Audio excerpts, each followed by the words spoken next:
Injili ya Marko Mtakatifu sura ya 3.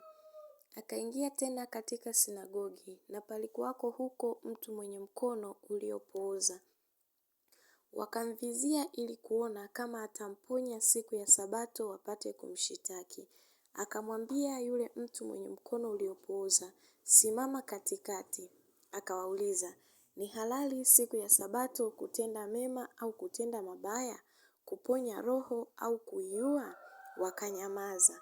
Akawakazia macho pande zote kwa hasira, akiona huzuni kwa ajili ya ugumu wa mioyo yao. Akamwambia yule mtu, "Nyosha mkono wako." Naye akaunyosha mkono wake, ukawa mzima tena. Mara wakatoka wale Mafarisayo, wakawa wakifanya shauri juu yake pamoja na Maherodi, jinsi ya kumwangamiza.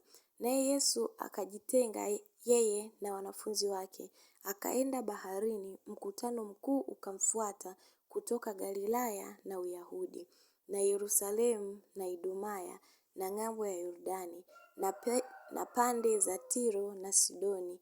Mkutano mkuu waliposikia habari za mambo yote aliyokuwa akiyatenda, wakamwendea.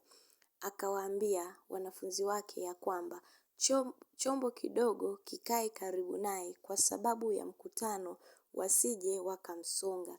Maana aliponya wengi, hata wote waliokuwa na misiba wakamrukia wapate kumgusa. Na pepo wachafu kila walipomwona walianguka mbele yake, wakalia wakisema, "Wewe ndiwe Mwana wa Mungu." Akawakataza sana wasimdhihirishe.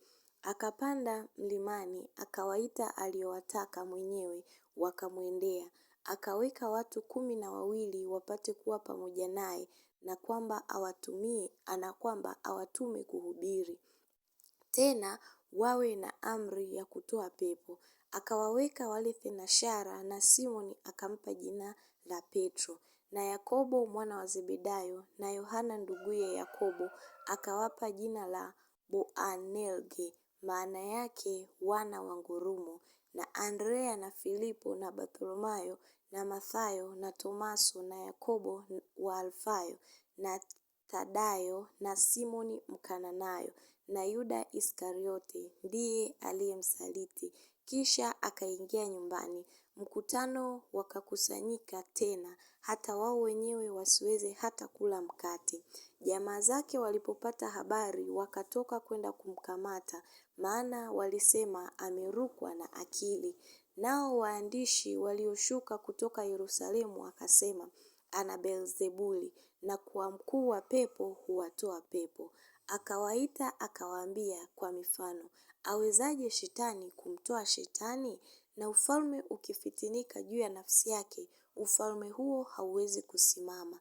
Na nyumba ikifitinika juu ya nafsi yake, nyumba hiyo haiwezi kusimama. Na kama shetani ameondoka juu ya nafsi yake akafitinika, hawezi kusimama, bali huwa na kikomo.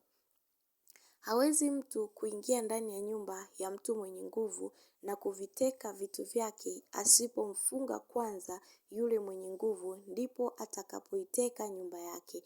Amin nawaambia, dhambi zote watasamehewa wanadamu, na kufuru zao watakazokufuru zote. Bali mtu atakayemkufuru Roho Mtakatifu hana msamaha hata milele, ila atakuwa ana dhambi ya milele, kwa vile walivyosema ana pepo mchafu. Wakaja mamaye na nduguze, wakasimama nje, wakatuma mtu kumwita, na makutano walikuwa wameketi wakimzunguka. Wakamwambia, "Tazama, mama yako na ndugu zako wako nje wanakutafuta." Akawajibu akisema, "Mama yangu na ndugu zangu ni akina nani?" Akawatazama wale walioketi wakimzunguka pande zote, akasema, "Tazama mama yangu na ndugu zangu, kwa maana mtu yeyote atakayeyafanya mapenzi ya Mungu, huyo ndiye ndugu yangu na umbu langu na mama yangu."